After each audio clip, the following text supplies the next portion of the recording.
বারাসাত হাসপাতালে ময়নাতদন্তের সময় মৃতের চোখ উধাও হয়ে যাওয়ার ঘটনা। এই মুহূর্তে হাসপাতালের সামনে বিক্ষোভ দেখানো হচ্ছে। রুদ্রনীল ঘোষের নেতৃত্বে বিজেপির বিক্ষোভ।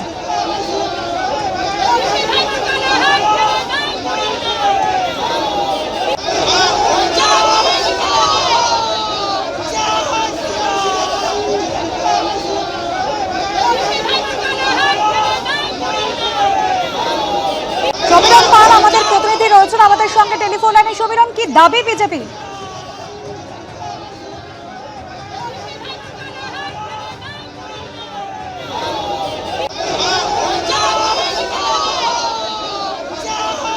আমরা যোগাযোগ করার চেষ্টা করছি আমাদের প্রতিনিধির সঙ্গে। বারাসাত সরকারি হাসপাতালে মর্গ থেকে দুর্ঘটনায় মৃতের চোখ চুরির অভিযোগ।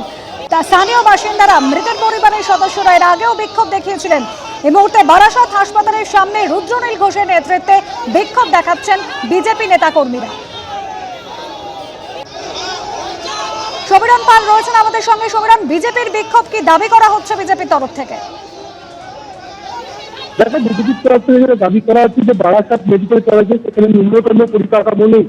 মর্গের বেহাল দশার কারণে এই মর্মান্তিক মৃত্যু প্রীতম ঘটে এবং তারপরে তার বাসও তুলে নেওয়া হয়েছে। এবং এই ঘটনায় চূড়ান্ত অব্যবস্থা এবং স্বাস্থ্য দপ্তরের গাফিলতির অভিযোগ এনে আজকে রুদ্রনীল ঘোষের নেতৃত্বে বিজেপির তরফ থেকে বারাসাত মেডিকেল কলেজের সামনে বিক্ষোভ দেখানো হয়। এবং তখন তারা মিছিল করে যখন মেডিকেল কলেজের প্রধান ফটককে দেখতে চেষ্টা করে, সেই সময় পুলিশের পক্ষ থেকে বাধা দেওয়া হয়। পুলিশের সঙ্গে রীতিমত ধস্তাধস্তি শুরু হয়ে যায়। অনেক ক্ষেত্রে চেহারা এখনো গেট বন্ধ করে রাখা আছে। বিজেপির একটি প্রতিনিধি দল তারা যাবেন এনএসপির কাছে ডেপুটেশন দেবেন এবং এই মেডিকেল কলেজের দেওয়াল দেখা তারা তুলে ধরবেন। ধন্যবাদ সমীরণ।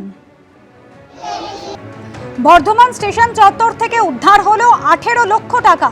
বর্ধমান স্টেশনে 5 নম্বর প্ল্যাটফর্ম, সেখান থেকে এই 18 লক্ষ টাকা উদ্ধার করেছে আরপিএফ। 18 লক্ষ টাকা সমেত একজন ব্যক্তিকে আটকও করা হয়েছে। আটক ব্যক্তির নাম শঙ্কর কোটাল, ধৃত হুগলির ঠাকুরানীপুর এলাকার বাসিন্দা। ট্রেন থেকে একটি ট্রলি ব্যাগ নিয়ে স্টেশনে নামে ধৃত, জানিয়েছে আরপিএফ। চলন্ত ট্রেন থেকে নামায় সন্দেহ হয় আরপিএফ এর, আর এরপরে শঙ্করকে জিজ্ঞাসাবাদ করা হয়। তার ব্যাগে তল্লাশি চালাতেই 18 লক্ষ টাকা মিলেছে। কমল কৃষ্ণ মজুমদার আমাদের প্রতিনিধি রয়েছেন আমাদের সঙ্গে টেলিফোন লাইনে। কি জানা যাচ্ছে কমল কৃষ্ণ?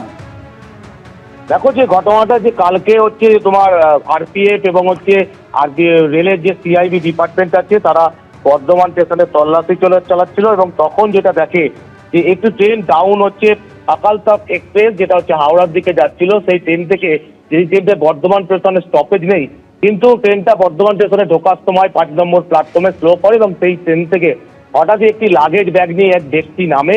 এইটা দেখেই কিন্তু প্রথম আরপিএফ এর সন্দেহ হয় এবং আরপিএফ এর সন্দেহ হওয়ার পাশাপাশি ব্যক্তিকে জিজ্ঞাসাবাদ করে এবং জিজ্ঞাসাবাদ করার পর তার ব্যাগে যখন হচ্ছে তল্লাশি চালায়, তখন কিন্তু যারা আরপিএফ এর যারা আধিকারিক আছেন তারা দেখে যে 500 টাকার বান্ডিল ব্যাগের মধ্যে ভর্তি এবং রীতিমতো তাকে আটক করে তাকে আরপিএফ পোস্টে নিয়ে যাওয়া হয়। এবং সেই টাকা যখন গোনা হয় তখন দেখা যায় যে 18 লক্ষ টাকা ওই ব্যাগ থেকে উদ্ধার হয়েছে। এবং ওই ব্যক্তি যেটা জানিয়েছেন, সেই ব্যক্তি হচ্ছে এরা পাটনাতে গেছিল এবং সেখানে সোনা নিয়ে যেছিল এবং সোনার বিনিময়ে টাকা নিয়ে যখন ফিরছিল সেই বর্ধমান স্টেশনে নামে। ইতিমধ্যেই আরপিএফ এর পক্ষ থেকে কিন্তু আয়কর বিভাগের সাথে যোগাযোগ করা হয়েছে এবং আয়কর বিভাগ আসার পরই ওই ব্যক্তিকে জিজ্ঞাসাবাদ করবে এবং টাকার উৎস কি জিজ্ঞেস করবে এবং এই যে নগদ টাকা কোথা থেকে এলো, কিভাবে এলো বা কারা কারা জড়িত আছে সেইগুলো জানবার চেষ্টা করছে আরপিএফ এবং হচ্ছে আয়কর বিভাগের কর্তারা। ধন্যবাদ কমল কৃষ্ণ দে আমাদের প্রতিনিধি ছিলেন টেলিফোন লাইনে। এদিকে পুর নিয়োগ দুর্নীতি কাণ্ডে দমকল মন্ত্রী সুজিত বসুর ছেলে সমুদ্র বসু, তাকে ফের তলব করলো ইডি। আগামী সপ্তাহেই একাধিক নথি নিয়ে ইডি দপ্তরে হাজিরা দিতে তাকে বলা হয়েছে। আর এদিকে না জানিয়ে আচমকা ইডি দপ্তরে দমকল মন্ত্রী সুজিত বসুর স্ত্রী এবং কন্যা। প্রকাশ সিনহা আমাদের প্রতিনিধি সরাসরি রয়েছেন আমাদের সঙ্গে। প্রকাশ, এর আগে 24 তারিখ সমুদ্র বসুকে ডেকে পাঠানো হয়েছিল, ফের তলব করা হলো। অন্যদিকে স্ত্রী কন্যা তারা হাজিরা দিলেন।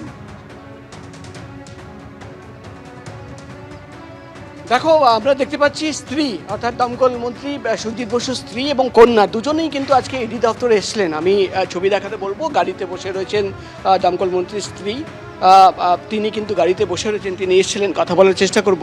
আপনি তো এসছিলেন, আপনাকে কি জিজ্ঞাসাবাদ করা হলো? যা বলে মেয়ে বলবে, আমি মেয়ের সঙ্গে কথা বলবো। আমরা দেখতে পাচ্ছি আপনারা তো ইডি দপ্তরে গিয়েছিলেন, তো কি বলা হলো আপনাদের? আজকে আমি আমার মাকে নিয়ে এসেছিলাম, তো আমরা তদন্তের ফুল কোঅপারেশন করছি, আগেও করেছি, আপনারা দেখেছেন, এবারও করছি।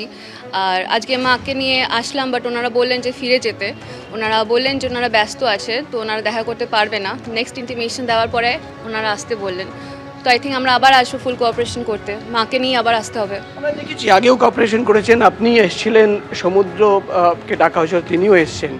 আগামী দিনে কোন সময় ডাকা হবে কিছু বলা হলো? এখনো পর্যন্ত জানায়নি, ওরা নিশ্চয়ই জানাবেন বলেছেন, তো দেখা যাক। অর্থাৎ আমরা দেখতে পাচ্ছি স্ত্রী এবং কন্যা দুজনেই কিন্তু এসেছিলেন এবং দুজনকেই কিন্তু বলে দেওয়া হলো যে আজকে জিজ্ঞাসাবাদ করা হবে না। আমাদের সঙ্গে রয়েছেন আইনজীবী, তার সঙ্গে কথা বলবো। গত সপ্তাহে তো তলব করা হয়েছিল, আজকে আপনারা কি আমাদের জানিয়েছেন? প্রতি যখনই বলা হচ্ছে আমরা তখনই আসছি। We are fully cooperating. Today also we came to cooperate, but the thing is unfortunately ওনারা ব্যস্ত আছেন, তাই ওনারা সময় দিতে পাচ্ছেন না। তাই জন্য আমরা আজকে ফিরে যাচ্ছি। ওনারা আবার যখন বলবে আমরা তখনই আসবো। We are always cooperating from the start till now. Thank you. অর্থাৎ আমরা দেখলাম যে আজকে কিন্তু দমকল মন্ত্রীর স্ত্রী তিনি এখনও কিন্তু গাড়িতে বসে রয়েছেন এবং তিনি যেটা জানাচ্ছেন যে তিনি আজকে ইডি দপ্তরে এসেছিলেন। তাকে গত সপ্তাহে ডাকা হয়েছিল, পুজো ছিল বাড়িতে, তাই গত সপ্তাহে তিনি আসতে পারেননি, কিন্তু তিনি আজকে এসেছিলেন এবং তার সঙ্গে তাকে তিনি যেটা বলছেন যে আগামী দিনে যখন তলব করা হবে তিনি আবার আসবেন। অর্থাৎ সব ধরনের কোঅপারেশন কিন্তু তারা করবেন। এবং যে তথ্য পাওয়া যাচ্ছে যে সমুদ্র বসু ছেলের কাছ থেকে একাধিক নথি চাওয়া হয়েছে, সম্পত্তি সংক্রান্ত নথি চাওয়া হয়েছে, কিভাবে কোন কোম্পানি কোথা থেকে টাকা আসলো সেই তথ্য চাওয়া হয়েছে। তার মধ্যেই আমরা দেখতে পাচ্ছি স্ত্রী এবং কন্যা তারা কিন্তু সিডিও দপ্তর থেকে বেরিয়ে যাচ্ছেন এবং তাদের বক্তব্য যে যখনই ডাকা হবে তারা কিন্তু কোঅপারেট করবে না। ধন্যবাদ প্রকাশ।